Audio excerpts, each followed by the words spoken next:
કેમ છે મારા વાલા દર્શક મિત્રો? હું છું ભદ્રેશિયા પરવેજના વિડીયોમાં તમારું હાર્દિક સ્વાગત છે. તો આજે હું તમને શીખડાવવાનો છું ટકાવારી શોધતા. તો જ્યારે તમારે કોઈ પણ રિઝલ્ટ આવે છે તો રિઝલ્ટમાં તમે ટકાવારી કઈ રીતે શોધી શકો છો તે વસ્તુ તમને એકદમ સહેલી રીતે શીખડાવવાનો છું. તો યાદ રાખો મિત્રો, શોધવાનું સૂત્ર શું છે? ખાલી તમારે એટલું જ કરવાનું છે, મેળવેલ ગુણ ગુણ્યા 100 છેદમાં કુલ ગુણ. ઉદાહરણ તરીકે તમારે 600 માર્કની પરીક્ષામાં તમારે 500 ગુણ મળે તો તમારે કુલ ગુણ કેટલા થશે? 600 અને મેળવેલ ગુણ કેટલા થશે? 500 ગુણ્યા 100 એટલે તમને ટકા મળી જશે. અહીં એક મેં ધોરણ 10 નું માની લો કે રિઝલ્ટ લીધું છે, ગણિત, વિજ્ઞાન, ઇંગ્લિશ, સંસ્કૃત, ગુજરાતી, સમાજમાં કુલ ગુણ કેટલા છે આ રીતના છે, મેળવેલ ગુણ કેટલા છે આ રીતના છે. હવે જો આપણે આમાં ટકાવારી શોધવી હોય તો કઈ રીતે શોધી શકીએ? ત્યાં મેળવેલ ગુણ મિત્રો કેટલા છે જોઈ લો.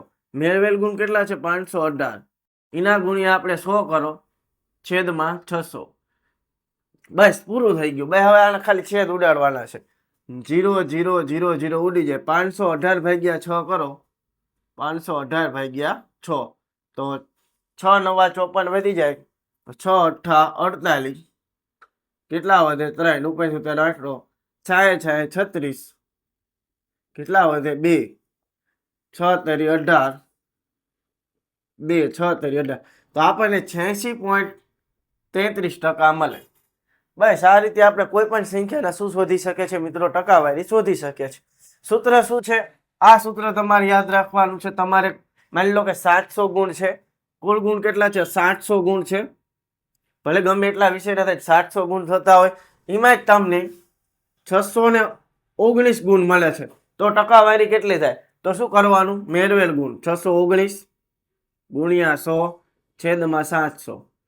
છેદ ઉડાડી નાખશું, 0 0 ઉડી જાય, 0 0 ઉડી જાય. 619 ભાગ્યા 7 કરો, 619 ભાગ્યા 7, 7 7 49, 7 અઠ્ઠા 56, 7 અઠ્ઠા 56. કેટલા વધશે? 61 માં 56 જાય તો 5 ઉપરથી ઉતારો 9, 7 અઠ્ઠા 56, 9 માં 6 જાય 3 0, 7 ચોક 28, 7 દુ 14. તો 88.42 અથવા તો 43 આપણને શું મળી જાય? ટકા. મિત્રો ખાલી આ સૂત્ર જ યાદ રાખવાનું છે અને તમે કોઈ પણ ટકાવારીનો દાખલો મિત્રો તમે ગણી શકો છો. ભલે ગમે એટલા ગુણમાંથી ગમે એટલા ગુણ કીધા. માની લો તમને એવું પૂછ્યું કે 1050 કુલ ગુણ છે, બરોબર, બધા વિષયના થઈને કુલ ગુણ 1050 થાય છે, એમાંથી તમને મળે છે 900 ગુણ. તો આના ટકા શોધો. કઈ રીતે શોધશું? એકદમ સહેલું મિત્રો. પેલા 900 યાદ રાખજો મિત્રો. મેળવેલ ગુણ, આ મેળવેલ ગુણને પહેલા લખવાના છે, એના ગુણ્યા 100, એના છેદમાં 1050. 0 0 ઉડી જાય. બીજું આમાં કઈ રીતે કરી શકે? તો કરી શકાય છે હજી. 5 દુ 10 એટલે 21 પંચા 105 થાય. કેટલા થાય? 21 પંચા 105. તો 5 5 ઉડી જાય છે. ત્યારબાદ 900 ગુણ્યા 2 કરો તો કેટલા મળે? 1800. 1800 ભાગ્યા હવે તમારે શું કરવાના? ખાલી 21 કરવાના રે. 21 નો ઘડિયો હવે 180 લૂકીને બોલવાનો છે. બોલો કેટલા આવશે?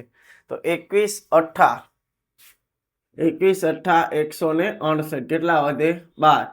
ઘરનો લગાડો 0. 21 પંચા 105. કેટલા વધે? 15. લગાડો 0. 21 સત્તા 147. 150 માં જાય તો 3. 21 એકા 21. તો આવી રીતે આગળ ચાલુ જ રહે તો આપણને ટકાવારી કેટલી મળે? 85.71. આ રીતે આપણે શું મળે છે મિત્રો? ટકાવારી મળે છે. આવી રીતે મિત્રો તમે કોઈ પણ સંખ્યાના શું શોધી શકો છો? ટકાવારી તમે શોધી શકો છો. બસ યાદ રાખવાનું છે, મેળવેલ ગુણ ગુણ્યા 100 છેદમાં કુલ ગુણ. કોઈ પણ પ્રકારનું તમારું રિઝલ્ટ હોય કે કોઈ પણ તમારે ટકા શોધવા હોય તો સૂત્ર આ છે. આની મદદથી તમે દાખલો ગણી શકો છો. તો એટલું આપણે રાખીએ છીએ. જો વિડીયોમાં મજા આવી હોય મિત્રો, વિડીયો લાઈક, ચેનલને સબસ્ક્રાઈબ અને વિડીયોને શેર કરવાનું ભૂલતા નહીં. ચાલો બાય. જય હિન્દ, જય ભારત.